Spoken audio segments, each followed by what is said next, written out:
Super excited to introduce my guest. He's the founding member and present artistic director of the American Latino Theatre. He's produced and directed an array of plays, poetry slams, television pilots, radio shows, documentaries, an animated series, and feature-length motion pictures. One of them is a film that I star in opposite Danny Trejo called First Strike or Strike One. What's it called? First Strike? First Strike, yeah. We changed the title on that. I want to welcome the very talented David Meiselman to the podcast. Welcome to the show, brother. Thank you. Thank you for having me. It's good to see you. It's been a minute. I know. It's been a while. I'm trying to remember the last time we saw each other. It's got to be, years ago because... Well, the last time I saw you was a few nights ago on screen, and you were an angry police officer. Yes, I was an angry police officer in First Strike. Yeah.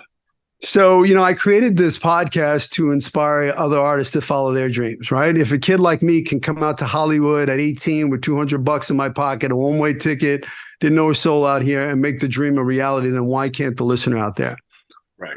A guy like you come from Chicago. You came from Chicago, right? Yes. Yeah. And to be in this show business, and you've directed big movies with big name actors. You've done all of this amazing stuff. So I just want to go to the beginning. Like, when did you know you wanted to be in show business? Wow. It kind of runs in the family. My mother was a jazz singer in Chicago, and my dad ran clubs, nightclubs, and he was a writer. And so kind of lived that kind of gypsy, artsy-fartsy kind of life as a kid. And then I took off for New York when I was 18 and wanted to do theater out there. And of course, New York in 1981 was a very different place. So I kind of, it was interesting. I kind of got caught really overwhelmed because New York is just such a big, being a kid from Chicago, I thought I had it made. And I realized I was really overwhelmed. And also, I really always wanted to come to LA more than anything else, ever since I was a little kid. So I came out here in the 80s and just made my way. I just started doing a lot of theater, mostly, and started out acting.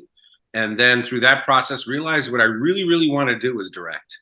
But I didn't know how. I mean, how do you go from acting into directing? So I started to learn how to direct theater, but how do you transition into film? And that was an interesting process. And the first project I did was in the late 90s.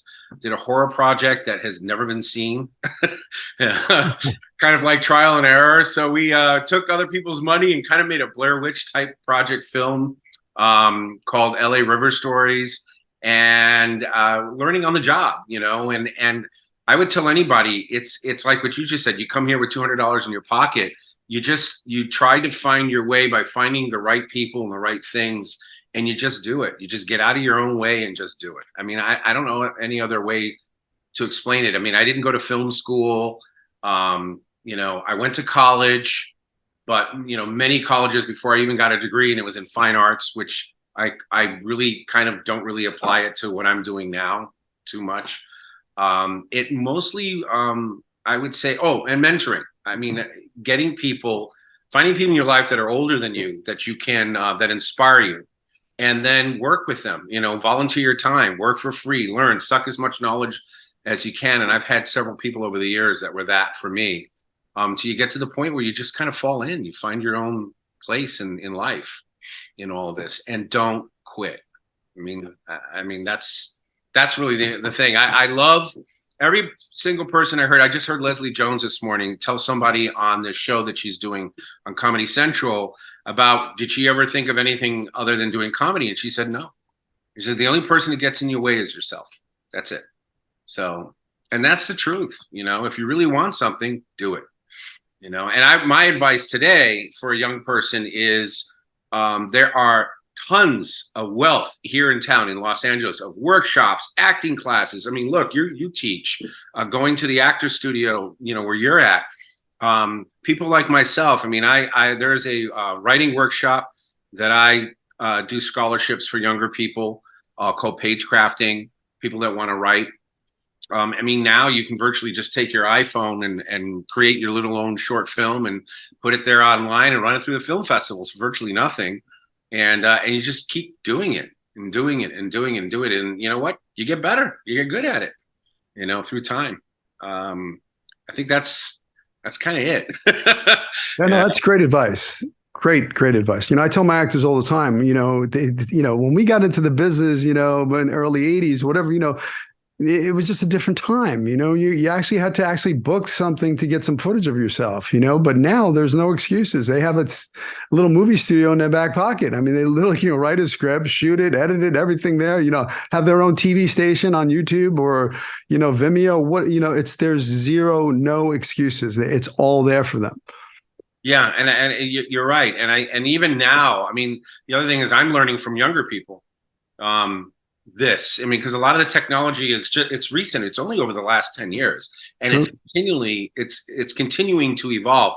I mean, the film that you and I did a little more than 10 years ago, that whole way of how films got distributed and put out there is totally different. So it was like more traditional style, a company picked it up and then they put it on the stations, and then they began to stream it. And then what I began to notice recently was it just kind of disappeared into the background. So I've resurrected it. I pulled it out and repackaged it and put it on Instagram and all these different things, all these different social media, and put just a little money behind it. And all of a sudden I got a whole brand new audience. I got a bunch of kids in their early 20s now that have never seen this film. And they love Danny Trejo and they love you and they love this film, and I was like, wow. I mean, it's great. I mean, I looked at it and I got inspired by that, and I started doing short films again. So I did a horror film that's out right now called The Tunnel, and now I'm about to do another one. It's just keep going. I've got a question. So you mentioned in the beginning that your first horror film was something about the LA River, and now this picture that you produced, in 2023, are they similar, or is there something, the seed that was planted back then that now it's coming to fruition? Yeah, this is kind of based on that. Okay. So the idea was, I was always fascinated by why the LA River is dredged and giant cement concrete, kind of a concrete thing with all these tunnels. So I started investigating it, and of course I found out that it had been done almost 100 years ago, and over time it evolved. And those tunnels have been used for movies like Them. I don't know if you remember that, with the ants, where these ants were giant size, and they would grab people and take them into their colony in these tunnels. So I think that's the last time I ever saw anybody do a horror film with it. So the idea was to have these creatures that live in the tunnel, and they come out and they grab people and eat them. And we did this over 20 years ago, and it was a flop. I mean, we really did such a bad job with it. But we didn't know what we were doing, and we didn't have a script. But the thing was, we went out there and we just did it. We shot it. We were with a group of friends, and that idea kind of stuck in my mind. And so we actually wrote a feature version of that, way different. And it's been sitting around for about 5-6 years. And then I decided, let's do a spinoff. Let's do a short of this. So we shot it and then put it out in the film festival circuit, and we made it into 33 festivals. We won like 37 awards. That's amazing. And we're at the Culver City Film Festival on December 5th. It's screening at the Cinemark, and it's doing exceptionally well. And again, there you go. I mean, you just don't know unless you're out there doing it. There's really, like you said, no excuse. You can always write something. You can always shoot something. I mean, look, all the more famous Hollywood writers that have done stuff, I would say maybe 5% or a little more of their materials actually got done. They have so many scripts and so many ideas, and a lot of stuff you work on, and it just doesn't come to fruition, but it leads to something else. It gives you an idea. Hey, maybe I'll go in that direction, or you go back to it some years later and do a rewrite, and then it gets done. So, I mean, I just it kind of like, I guess when you were saying back in the day, in the 80s, if you were a film actor, you were only a film actor. If you did commercials, you only did commercials. If you're a TV person, it was kind of taboo to cross over. You were looked down upon. If you were a movie star and you didn't do not anymore. Everything is all over the place. Everybody's crossing over into all sorts of things. There's so much wealth of info. A lot of people are doing podcasts. I mean, look at you. I think this is the best time ever for Hollywood, the best time to come, the best time to be artistic and commercial at the same time. That's the other thing. There was this whole thing of, oh, I'm an artist. I don't do that. You're selling out if you do something commercial. It's bullshit. Yeah. I mean, sorry, you were cursing, but no, everything leads to something. Everything is, what's his name? Michael Caine always said there's no small parts. You know, he did everything he was offered, and he's right. I mean, it's true with anything, you know. And again, it just goes back to, you know, I did this thing so many years ago, and now here I am doing this, and who knows what'll happen with it? I might get a feature done out of it, you know, which would be cool. And I get to kill a bunch of millennials and Gen Zers. Yeah, you know, work leads to work. You know, it's, you know, I was that actor. You know, I was, you know, a serious theater actor from New York, Lee Strasberg Actor Studio. Came out. I don't do commercials. I don't do that stuff. You know, till I saw Robert De Niro on American Express commercial, and I was like, wait a second, hold on, you know. And then I saw my friend buying a big house, and I'm like, how is he buying this big house? And he had a bunch of national commercials running, and I'm like, what am I doing? I need to start doing the commercials. And once I got into that world, I mean, I made a lot of money, and it was great. It was one day's work, and I got residual income. I mean, it was just like, I did let's say a Snapple commercial that led to 5 Snapple commercials. I mean, there was, you know, I worked a day, and I was able to take care of my son and not have to worry about, you know, how to pay the rent because of those commercials. Right. And those commercial directors now that I work with back then, they're directing huge feature films now. Right. So, you know, that's the path for a lot of those directors, is they do some music videos, they go to commercial land, but they always want to go to the, you know, film and television side. So if you work with them early on, you establish these relationships that, you know, when they're casting their big movie, they go, hey, I remember we did 3 commercials together, you know. So it's a great way to network and, you know, really be able to, you know, pay the bills. So I tell actors, you know, do it all, everything, you know, voiceover work, commercials, you know, theater, whatever is, you know, open every revenue stream possible, so you're not having to wait tables. Right. And and keep yourself out there meeting people. I mean, you never know. I mean, I know so many actors like yourself who will work with younger directors that are just starting out, who've got a fresh new idea and go, hey, this is kind of cool. You know, where's this kid going to land? What is this project? And always, you know, pushing and stretching yourself with ideas. I mean, I've gotten back into doing horror, which is my favorite. It's always been my favorite genre to watch, but I never saw myself directing it. I was always doing like social justice, you know, and the only time I toyed with horror was 20 something years ago. And I didn't do well with it. And now I'm looking at it and I'm going, hey, I've written 4 scripts now, and I'm like, I'm pretty good at this. It's actually a lot of fun. And also it's a genre that is not that expensive to create. And the studios like it because the amount of money to make a horror film to then sell it it's just, you know, you can spend $3 million on a horror film, which is a lot actually, and make $100 million. You know, that's one of the few genres that does that. You know, obviously, if you do an action film or you do sci-fi, you need special effects, you need a lot of stuff, car crashes, all that, and that gets a little pricey. But, you know, horror is a great genre, and a lot of people have been stepping into it lately, and it's fun. It's a really fun thing, especially if you're young and you're starting out. I mean, you can do really cool, innovative stuff with your friends in a house, you know, a bunch of young people trapped in a house at night. Hello, does that sound familiar? Yeah, that sounds a little familiar. Yeah. So, you know, I like that little film that you're talking about a bunch of kids trapped in a house on Halloween. You know, that Night of the Demons was the only horror picture I've ever done, but it's got such a huge fan base. So, you know, these horror conventions, I mean, every once in a while I go to them, and it's madness. So, you know, we just celebrated 35th year anniversary for that film. Wow. So, you know, but you're right. I mean, it's got a huge market, you know, horror films. I mean, and they're fun to make. I mean, in my whole career, that's the most fun I ever had working on that movie, is because, you know, it was playtime. It's hard, it was scary, you know, makeup. Yeah. And they're also, you can be very creative. I mean, what was the one that came out, The Quiet, I think it's called, where they had to sign? Yeah. The other thing is, if you're going to do something horror, I mean, everything's been pretty much done. You know, there's always a demon, possession, priest that goes after, you know, the devil, vampires, werewolves, all of that stuff. Ghosts, ghost stories are the best. But it's how you tell the story, you know, and what is it that why is your story different than from someone else's? And that's what I always look for, something that's unique. You know, like with the tunnel, the idea is having these creatures that no one's ever delved into, chupacabras.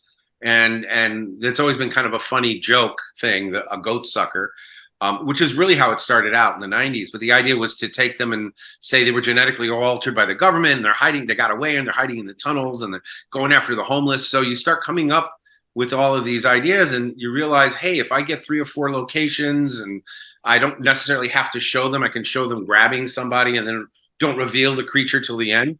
Mm-hmm. It's a very unique new way of scaring and giving people something else to fear at night when they go to bed. That's cool. I mean, I've you know, there's the legend of the chupacabra, you know, ¿dónde está mi niños? Right? Yeah, you know, it's great. That's awesome. I can't wait to see that. Yeah, it's the short's out now. Again, that's a spin-off of it. We're planning to do another short just for the heck of it in February, because this one did so well, with another variation to it. And make it even more scary than this one. And hopefully we'll do a whole series of little shorts and gain an audience from it, which I think would be kind of cool. I've always liked the short film format, and I love anthologies. You know, like there's a series called Love and Robots, which is on, I think, Netflix or Amazon. No, it's Netflix. And it's animation from all over the world. But it reminds me of like the Twilight Zone. Everything's got some kind of strange twist or morality to it, and they're anywhere from 5 minutes to 20 minutes long, and that's neat because you get to see like 13 different projects from filmmakers from all around the world. And I think the short has come back. There's a lot of streaming services now that are just doing shorts, which I think is which is kind of neat. Well, that's what TikTok, if you think about it, people are doing TikTok stuff and Instagram, those are basically little short vignettes, you know, comedy mostly, or dance pieces, and that stuff is great. You know, and it'd be nice to see more of that, because then you can just sit down and watch something real quick and get it and be entertained, and then you don't have to sit for 2 hours or have to watch an entire series, which is fun too. But you know, that's the other thing I would advise: start doing shorts first if you get into this, if you want to get into this business. And again, you can get as an actor, you can get your friends together, use an iPhone and cut the thing on your own computer and put it out there, and you got it made. You can do dramas, you can do horror. You know, you can do some really, really cool stuff. I tell my actors all the time, create, right? You know, use your resources. You know, you have, you know, I have the studio here, and, you know, I've been here for 9 years. My actors, you know, this is a safe place. They all, you know, grow, and they, I wrote the script, and I edit and I shoot, and, you know, they collaborated and they created a short film. And I think it's playing at that same festival as you. It's called The Ride. Mm-hmm. And it's cast like 20 something of my actors here at the Manhattan Actors Studio, and they just won Best Ensemble Cast in the short film festival. So I'm like, that's awesome. And it's just proof. Now they're walking red carpets, they're rubbing shoulders with other filmmakers, you know. Right. You know, there's no excuse now. You have to create those short films. And those short films, you know, now they did the short film and they learned from it and they made some mistakes, and now they've grown as artists, and now they're attempting the feature. You know, they've been sitting down and writing and collaborating, and they bring pages in and they work them. And that's what it's all about. It's about creating art. Right. That's exactly what it is. And it's a process, you know, and I think the great thing about it is that, you know, as you get older too, you know, I've gone through phases where I just like, kind of like, I don't want to do this, or this is a bummer. And there's always something that happens that re-sparks you, you know. And for me, you know, we had COVID. And so I was kind of shut down for a couple of years like everybody else. And I just decided, you know what, I'm going to start writing. I joined this workshop and started writing. My favorite thing was on Sundays that you could read 10 pages with a group of people online on Zoom, other writers, and start reading our stuff. And that's like the fire came back from just doing that, just being creative and not stopping, you know. And again, it goes back to, am I going to get in my own way and sit at home and mope and go, oh man, I got nothing to do. And then this writer's strike happened. And we're going to sit there and go, I don't want it. No, you know, it's like, okay, this is an opportunity to write and to come up with ideas, and then call your friends and hey man, I got this idea to do this short film, horror film. Will you do the music? I have friends that are musicians, and that's what I did with The Tunnel. Called two really good friends who are fabulous musicians and sound designers, and they did it for nothing. They were bored as well, and they needed to create something. And I said, "Look what we got." They looked at it and said, "This is cool, man. I want to do the audio." Actually, in The Tunnel, the guy did the sound design. He lives in Hawaii. His son, who was 3 at the time, could scream in 2 octaves at the same time. So he took his voice and then created the creature's voice, because if he heard that sound from whales. And so, because you're in Hawaii, you hear a lot of whales and stuff. Yeah. He took it and he made it this kind of whale sound with it, really creepy, original kind of sound. And that's the monster's scream now. Their screeches as they come for the person. And I was like, that is really, really cool stuff. And that's what I love about this part of, as far as art, is that you have to write, you have directors, the costume people, the makeup people, your lighting, the art direction, all these different people collaborating, and then your audio, your music, and then all the sound design. It's such a great thing when you get a group of people together and you put something out there and it gets done and you go, wow, because it's probably one of the few collaborative art forms that's out there. I mean, most of the time, if you write a book, you write a book, and performing too, the actors come in and they've got all this stuff to do with all these different people. And one of the things I like to do also for me is on the set, I play the music to creep the actors out, to set the tone. So I had some of the music done in advance, which was kind of cool. We played it on the set and they were just like, wow, is this in the movie? I go, yeah, it's really creepy. So yeah, that stuff is a lot of fun to do. So again, just don't stop, just do your thing. Love that. I mean, listen, during the whole pandemic, I created this podcast. I was like, well, my doors were closed. What am I going to do? How do I share, my voice with the world? So I created this podcast. This is episode 94, so, there's been it's been years of hard work to put this out there, but, it's really about leaving this for the next group of artists coming up, where they stumble across this and they go, wow, this is a wealth of information. It's a gold mine. It just, I think that's the other thing too, is, people like yourself, and there's been so many other people now that are starting to give back and opening their doors, because the thing is, the expression, you can't take it with you. You can't take your knowledge and you can't take your money with you. So it's not just about creating legacy, but it's also passing on this wealth of information to the next people who want to pursue this and continue it and grow and make it better. And I honestly, I hear a lot of, we can go down a negative path if you want down that rabbit hole, but I honestly feel right now it's better now than it's been since I started out, in the sense of opportunities for young people and the stuff that I'm seeing coming out. I think a lot of the material coming out is fantastic. I've never seen so many shows in my life on television, so many original ideas, different, and anything you can imagine. Your dramas that are mixed with science fiction, and some of them are mixed with comedy, and then limited series and mysteries, and you can just go on and on and on. And a lot of the kids stuff is phenomenal too. Stuff for children, that's a great making family pictures, which is something I'm working on right now, working on a script for kids, on a movie that stars 12-year-olds with monsters in it. It's a horror comedy with kids, kind of like Goonies meets Lost Boys, so love it. And I'm having so much fun. You have to get in the minds of 12-year-olds and bicker, and it's not hard to do. You just go back to 5th grade and go, okay, how would I say that? How would a 12-year-old react to another 12-year-old in a situation compared to adults? Yeah. So yeah, that's a lot of fun.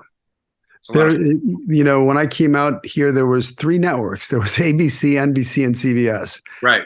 And HBO was just coming, fledgling new, network, and I helped start the Fox network with my television show, because there was no Fox network, but now there's everything. It's crazy how much stuff out there. And, actors really, they have an opportunity now because of the pandemic. Now casting directdirectors are more likely to see an actor that they've never, instead of bringing me into the room back in the day in front of producers, I don't know you, you may, make me look bad. So I'm not going to bring you in.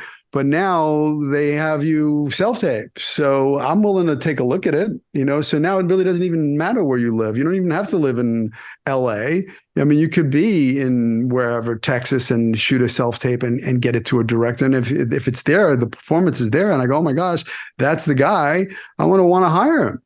Yeah, Exactly. But back in the day, that kid would never got a shot. No, and you'd be lost. I mean, I remember the photographs. There was a headshot, and then you had to call the person in, and I can't imagine being a casting director, because I've cast, the first time I cast something was in the 90s, working as an associate producer on someone else's film. And so I got stuck with the casting directors, and literally stuck. It was like 4 days of auditions all day long. And I could see how, even if you were talented and good and nobody knew who you were, you came in on the third or fourth day, and all these people here watching, they're exhausted. They're tired. They're burned out. They're like, oh my God, here we go, kind of thing. As opposed to now there's stuff you can see. And if it's curated and it comes in, you can watch stuff very quickly at your leisure, and say, hey, have you seen this kid? Look at this tape. This is amazing, and you've got to, you don't have somebody who worked an 8-hour day sitting at a table watching one person after the next person, as opposed to, hey, I've got time to go through all this stuff. And it's the same thing with the film festivals. I just heard a story, two really, really famous writers for horror went to the Pepperdine Film Festival about 4 years ago and saw the shorts and saw this one short, and they flipped and went to the two writer directors, students, and asked them, hey, do you have a script? And they said, no. How would you? We'll work with you. And they did 30 versions of it, and then they made a feature, and it went all the way, and it became a studio film. Now these guys are working, and they're working directors. They're 3 pictures in, and it's one of those stories where they said, had we not gone to that festival and seen this work, because in years before there was no access to any of this stuff, and now stuff is streaming. So there is an opportunity. These guys would have never been discovered. I mean, that's my whole point.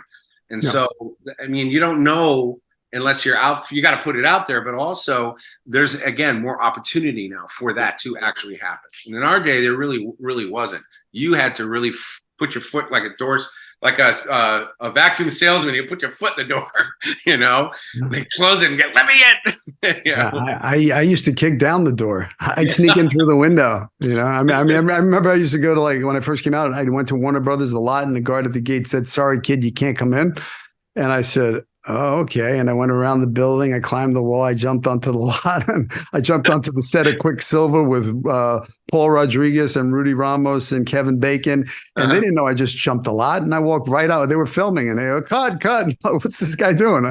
So I'm an actor from New York. And they didn't know I just jumped the lot. So they invited me. I sat on the set. I met all the actors. It was awesome, But you got to have that kind of grit, that kind of determination. Like, I'm going to go get this, and I'm not going to take no for an answer. Right. And I think you can still have that.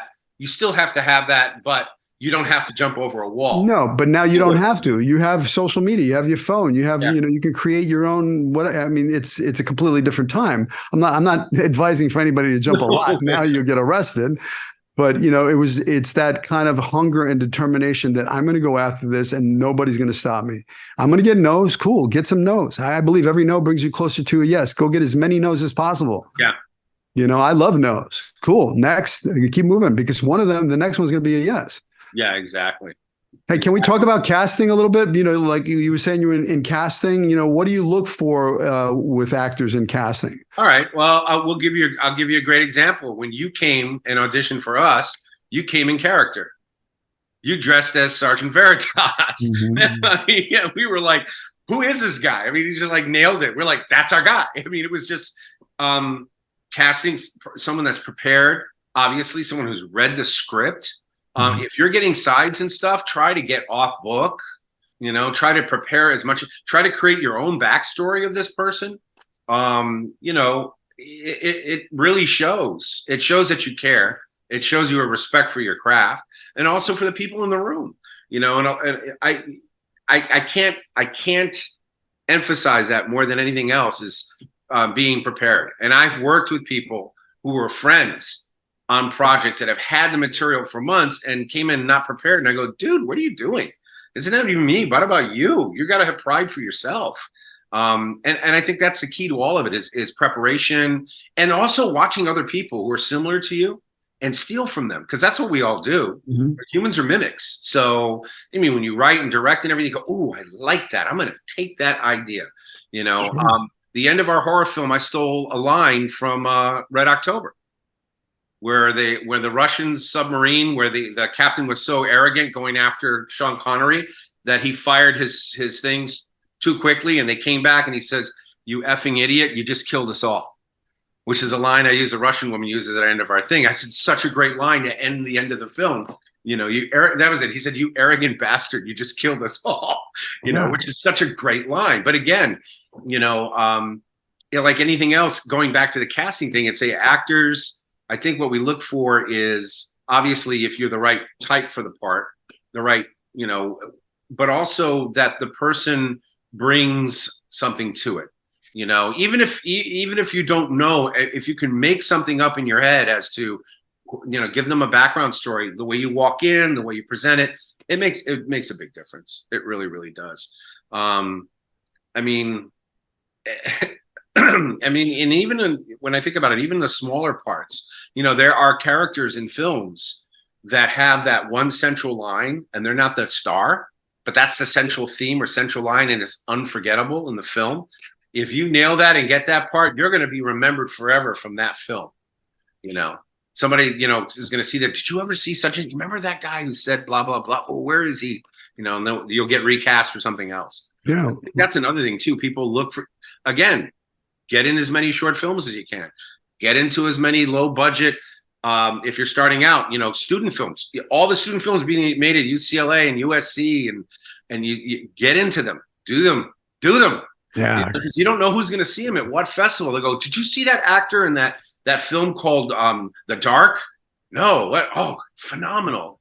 He had the scene where he's running and then he gets the arrow in the back and he does this speech, and I'm making this up, but I mean, it's just, you remember that if you're a casting director, producer, if you see something, and, we do that a lot too.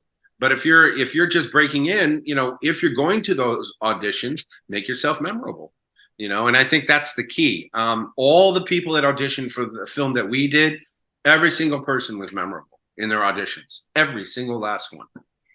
Can we talk about my audition for a second? Because I know, I remember that you had done the film as a short film, and right. and the guy who played Sergeant Veritas, I mean, like he was like to play it in the feature film, if I believe. Right. And he's my friend, and he was one of the producers for the film. And but what made you change your mind is the question. He wasn't, we realized, if you're going to be honest to the parts, to the roles, he wasn't right for that character who Veritas needed to be, age-wise, voice-wise, just all of the energy. And we needed somebody who could match Trejo. He had to match Danny Trejo, pound for pound. I wouldn't believe if I put, I know nothing against, I mean, he's a fabulous actor and he's a great guy, but I mean, Trejo would eat him up. Just presence and energy, and and you have all of that. You had all of the edge and everything, and you also came in as the character. We were like, "That's him. That's the guy. That's what we want." It was written that way. So, that's another thing. Don't settle. And this is a big mistake a lot of young early filmmakers do, is they put their friends in everything, and they're not necessarily the right person for the part for the film, because it actually hurts the film, and it doesn't. It's a collaborative art form. So, I mean, I don't know how many times you've seen where some rich guy puts his girlfriend or wife in, and she's just not right for the role. Been there. Even if she's a decent actress. Indiana Jones, what's her name was in it? Spielberg's wife. She was not right for the part, but she was very good in Black Rain with Michael Douglas. She was fine in that, but she wasn't good in Indiana Jones. And I was like, why is she in this? It should be a different actress, But, again, and we did that. We didn't want to sacrifice this film for for a friend, you know. So we gave him the other part. And which was a part really hard for me as an actor, because I know I kind of like took his part, and you made him my partner. So in every scene he was on over my right hand shoulder. I felt his eyeball burn a hole in my head. But it looked good, because now he was this big stern presence. Yeah, no, he's a big guy, so it was kind of like, now it works. Well, I'm going to tell you, than him. Oh yeah, it worked. I'm going to tell you a funny story. I don't know if I ever told you this, but I don't know, maybe like a year prior to making the film with Danny, I was at a pizzeria in the Valley, and I saw Danny Trejo, and I was eating my pizza, and I said, "Oh my gosh, that's Danny Trejo!" You know, I was a little starstruck. There's Machete. So, yeah, exactly. So I walk over to him and I introduce myself. I said, "Hey, Danny, my name is Billy Gallo. I'm an actor. I enjoy your work, and one of these days we're going to work together." And he kind of looked at me like, "Okay, whatever," kind of like, whatever. So I went back to eating my pizza, Uh-huh. He was gracious. He took a picture with me, so we took a picture together. Shook his hand, and I said, "One of these days we're going to work together." Cut to, I come in for the table read, and I go and I sit down, and across from me is Danny Trejo. No. And I look at him. I look at him in the face. Oh man, hold on one second. My battery just died. That's right. Okay. Okay, hold on.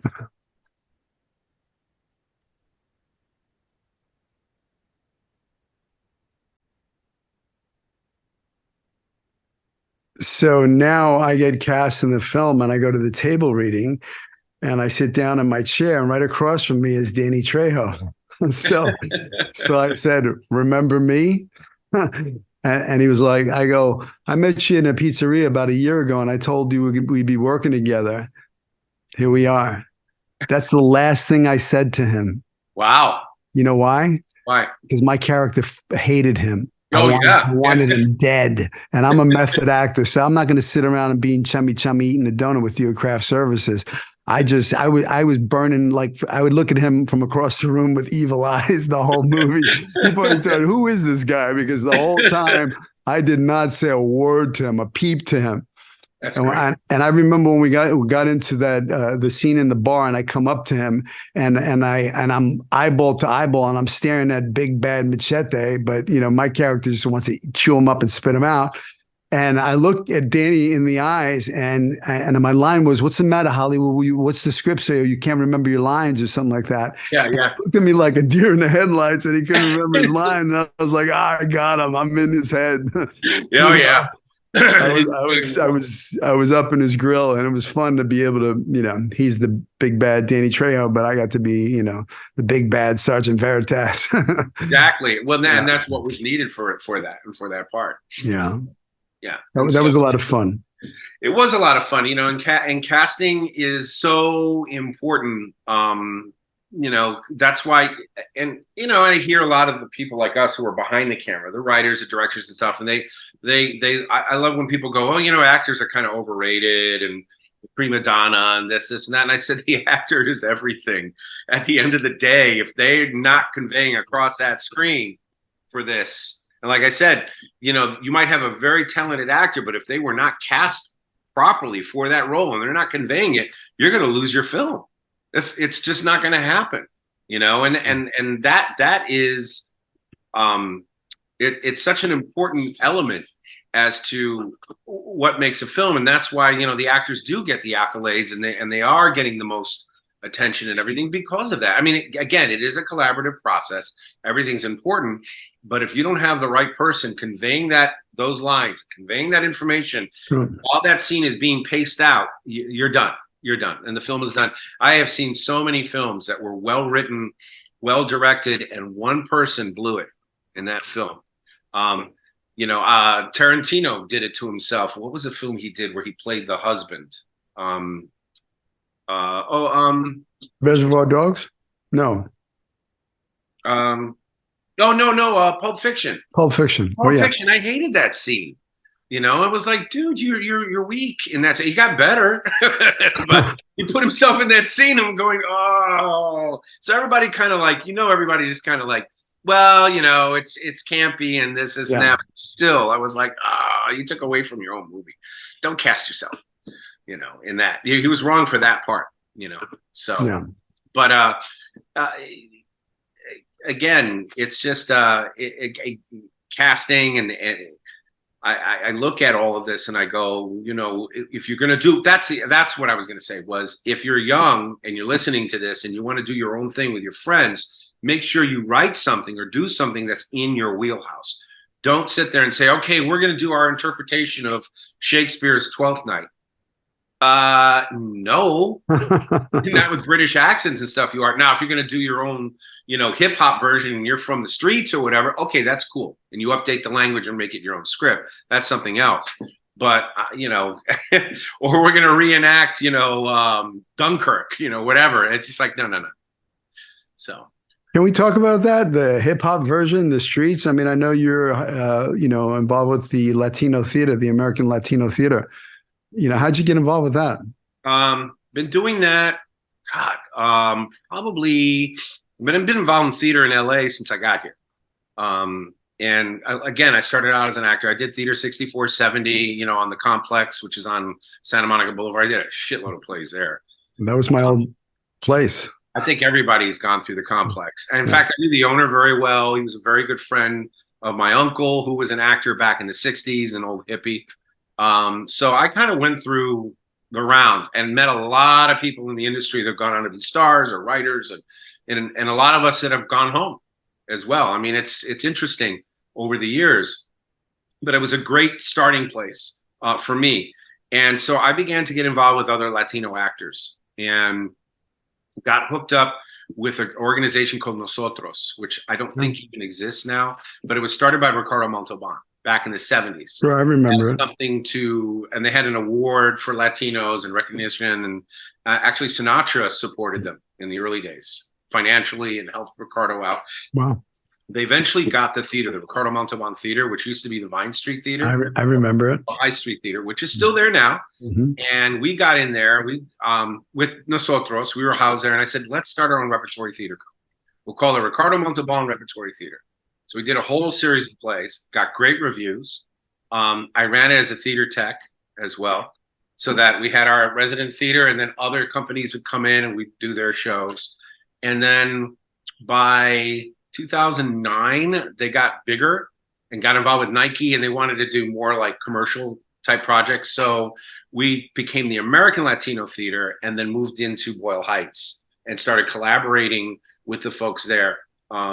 Casa 101, which is Josefina Lopez's company that she started. She wrote Real Women Have Curves, which was a movie on HBO.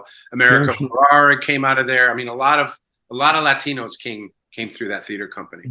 Didn't you discover Johnny from the film there? Yeah. So John, there were several actors. Actually, we even got Zahn, who's gone on to have a fantastic career through them. Yeah. He was recommended to us through Edward Padilla, who's still with Casa 101. So he's kind of got his thumb on the pulse as far as all the Latino talent that's in East Los Angeles and in LA, a lot of young talent. Well, they had a program that was Youth at Risk. And so what we wanted to do was in front of the camera, behind the camera, which we did in the theater, did a lot of Youth at Risk in the theater, in our plays, usually had ensemble cast, and then lighting and, to teach them. And so our camera crew got our makeup department, and then Johnny and the three other boys, remember the other boys that were with him? Sure. Yeah. They also were part of that Casa 101, and they were Youth at Risk, and they came into the program. They were fantastic, and it did really great things for all of them. And Johnny was great in the film, for his first film. He did an amazing job. Yeah, he did. He really did a good job. And he went on to do American Crime on ABC and Soy Negro and some other projects. So yeah, it was a great starter point for several people. We've had two of our characters, two of our kids. I cannot remember their names. We're in their early 20s in the electrical camera department, are working on shows right now. And they're in their 30s. Yeah. They went on to do their union. I mean, they went in and got careers. So I'm really proud of the fact that film launched so many young people. I just wish I could have done more of those types of projects after that. It was really, again, difficult at that time to get those types of projects off the ground. So yeah. So now we're back. yeah. So for those young Latino actors out there who are listening to this, they want to get involved with, some of these, American Latino Theater, find your tribe of actors and, let them know you're there, because a casting director, will take notice and know, okay, hey, look, who's this new guy? Look what he's doing on stage. And it will tell a director who's doing a short or a feature film and say, hey, I just met this kid in the theater, man. You have to see him. So that's how you get your foot in the door. So, you want to pay your dues. You want to go to work. You want to do that theater. You said you didn't go to film school, but you did your film school. You went out and you made that short, horror project, and you made a lot of mistakes along the way, but you learned. It was on the job training. Yeah, and that's what, those actors out listening have to do is they have to do that, on the job training. You learn and you grow and you make some mistakes and you continue to do, and you do it again and do it again, till one day, one of these films, hit and people go, wow, this film's amazing.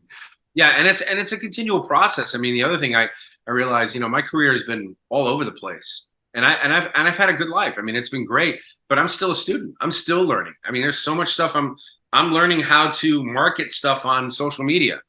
I'm learning the festival circuit that I didn't know. So example, when we started with First Strike and we got into the Cannes Film Festival, we went there with California Pictures. And, I remember. So they took us there and big party, and we were in the Twin Cities Festival, and that was hot. And we went to New York City, that we were in that big festival, and that was it. It just went dead. And we had submitted to like 60 festivals. We thought we were it. We ended up only getting in 5. But again, there wasn't social media like there is now. And it was kind of a humbling experience in that sense. Now with this particular project, what I'm learning is, again, I got a horror project. I'm not going to submit my film to everything. I'm not going to submit it to Sundance. I'm not going to submit it to the big ones. They get 12,000 submissions. Now I'm going to go to all the horror festivals. Even the bigger ones, but horror, that's my genre, or thriller or crime, my niche. I'm not going to submit it to the All Women's Festival UK, or the LGBTQ festival, unless my characters were gay, or trans or whatever, but that's not our niches, horror. So that's the other thing, is there are all these niches now, and there's so many ways to market your small little project for virtually nothing. The other thing I learned too is that you don't pay a lot of money to get into festivals, and if somebody invites you to a festival and they want your film, they have to pay you. That's how it works. It's not the other way around. So there's a lot of education, I would call, as to how this whole thing works. And like I said, I'm a student now. I'm learning all of this, going through this. I actually signed up for a workshop with a guy named John Fitzgerald, who started Slam Dance, and he's got several books out, and I went and got consultation from him. Hey, how do you do this? I just took it and threw it on the wall. That's not how you do it, and see if it stuck. And some of it did, some of it didn't. We got lucky. We got really, really lucky. But, I got to the point now where I said, I'm 6 months in this run, and I said to this guy, I said, I honestly don't know what I'm doing when it comes to the festival. Can you teach me? And he says, well, here's some resources. And he guided me, and I started reading his books. And next thing you know, I'm going, oh, okay. So this is how it's done. That's awesome. Yeah. And now I know what I want to do. I want to do a sequel to this short. And I know how I learned that 6 to 11 minutes is the programming for shorts for festivals. I have a 24-minute short. It's good, but in a lot of cases, they might not be able to program it.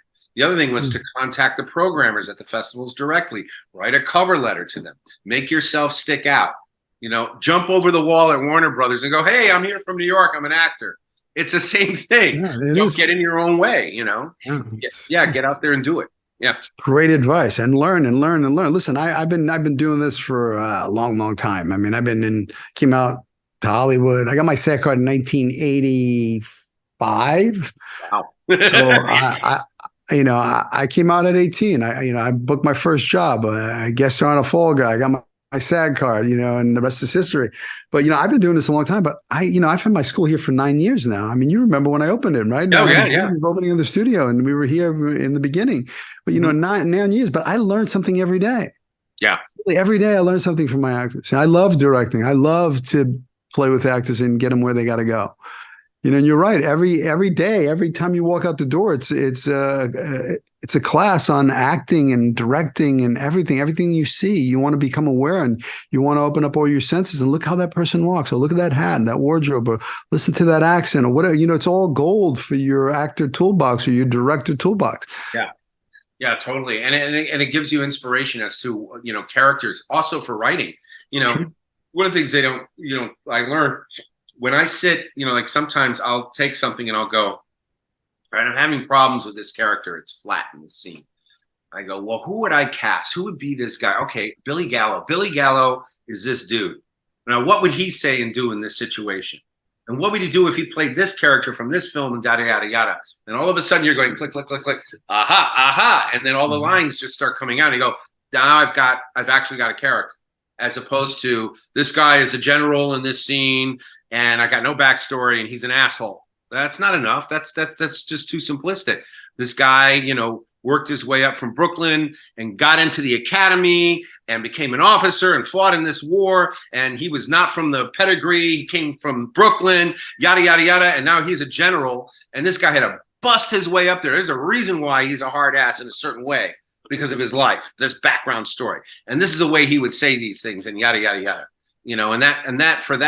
For writers too, when you're writing stuff for actors and for a film or a play, you want to place in your mind, who would you cast? Who would you cast? Not necessarily. Now the director is going to come in and do whatever he wants, but that's a whole nother story. But I mean, most of the people that I write now are people who I know, family members, a combination of people. Yeah. The little girl that I'm writing this story, Adventure, she's based on my wife. I'd imagine her as a child. Well, she was probably a little precocious 12-year-old who was a nosy little nobody, like a Nancy Drew type. That's my wife. So I was like, okay, and some elements of my daughter. So, I mix those characters to create this person. Yeah. And again, you take from other projects, other films. I mean, I can't also tell a young person, see as many films, go see live theater, go force yourself to get out there and listen to certain types, different music, stuff that's not in your wheelhouse. Start to enjoy, go to the opera once. You can get tickets for nothing. Just go down to an opera. You won't know what the fuck is going on. Yeah. Go down there and watch this thing and go, wow, this is amazing. Because this is early theater. This is early ballet. This is early music. Hundreds and hundreds of years before we even would attend anything like this. And go, how do these people do this? And then you understand where the lighting, the costuming, and certain things came from. And then you have a more of a base, an inspiration as to, hey, I got a foundation. Start building a foundation for yourself, Great advice. I tell my actors all the time, go, like if you like rap music, well, listen to some country western, or, go to the museum, go look at art, look at the application of paint, go see Van Gogh or Modigliani or Picasso, really just keep loading yourself up, your actor toolbox, your life toolbox with all of this amazing stuff, because it's all going to be your paint later on when you're creating a character or writing a script or, whatever you're doing, that you can use that as your paint. And it's truth. It's not like you're make believing. It's your, this is something real. It's coming from here. Yeah, exactly. Yeah. And that's I think that's the best advice to give anyone. I think the one lucky thing I got from my parents was that, my parents really pushed us into listening to all kinds of music. I mean, I was a kid growing up in Chicago. I only wanted to listen to rock. So I was into Zeppelin and all those bands from Van Halen. I was totally into that. Was my thing at that time, even though I was a Puerto Rican kid. I grew up in the Midwest. And my mom would why don't you try listening to some Miles Davis? Mm-hmm. You ever heard of Miles Davis? Oh. Or my dad would be like, listen to some Frank Sinatra. Oh, I don't want to listen to Frank. Listen to some Frank Sinatra. And then as time goes on, it begins to inspire you. And then you realize these rock musicians, where they got their stuff from. You find out they listen to these guys or Mozart or whoever, and like you're talking about, and Picasso. I remember them dragging us to museums and I hated it.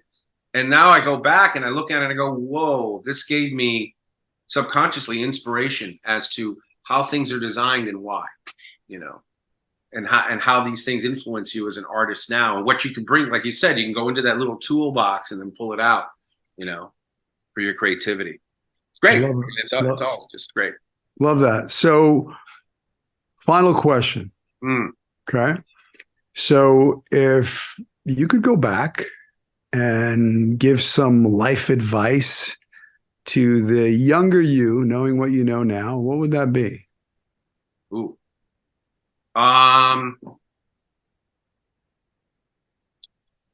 If I could go back and really I would say, really give yourself more credit. In other words, it's that get out of your way thing. I got in my way a lot. Partying, having fun. I don't regret joining the Navy, because I went to the military for a while, and that kind of straightened my shit out. But if I had to go back before that, I would tell myself to really, kid, you got all these things. In other words, focus on one thing, and don't try to be, what's the expression? Jack of all trades, master of none. And so I spent a lot of time saying I was an actor and I was this and I was that, but I didn't do the work. I was all over the place. That would be my advice. Like, pick one thing and just stick with it for a number of years. Love that. A lot of time. Do the work. Do the work. Do the work. Exactly. And never give up on your dream. Yeah. Don't give up, which I did several times when I was younger in different ways. Yeah. So it took, it takes, some of us, it takes longer to find your path. Sure. I think it's different in our era too, because you didn't have social media and we didn't have the same kind of exposure to stuff, the way you do now. You were very focused. I mean, obviously you had a dream, you knew what you wanted, got your ass here and did it. Me at 18, I was in New York playing to be an actor, and I was just fucking around, getting into stupid trouble. But, I think back on it and I go, hey, everything has a reason for where and how you evolve to certain things, So, it's been a long journey, but hey, it's paid off in the end. Like you said, I got a nice home. I got a daughter who's doing really well. That's what's important. A long time, so I did. You know what I found is that the secret to living is giving. Yeah. Being of service. How can I make a difference in somebody else's life? That's why I have this school. That's why I have the podcast. It's like, before it used to be about me, ego, me. And, that didn't fill me up. I mean, when I had the fame and the TV show and the money and the thing, there was still something missing in me, like a hole, and fame and all that stuff doesn't fill that hole.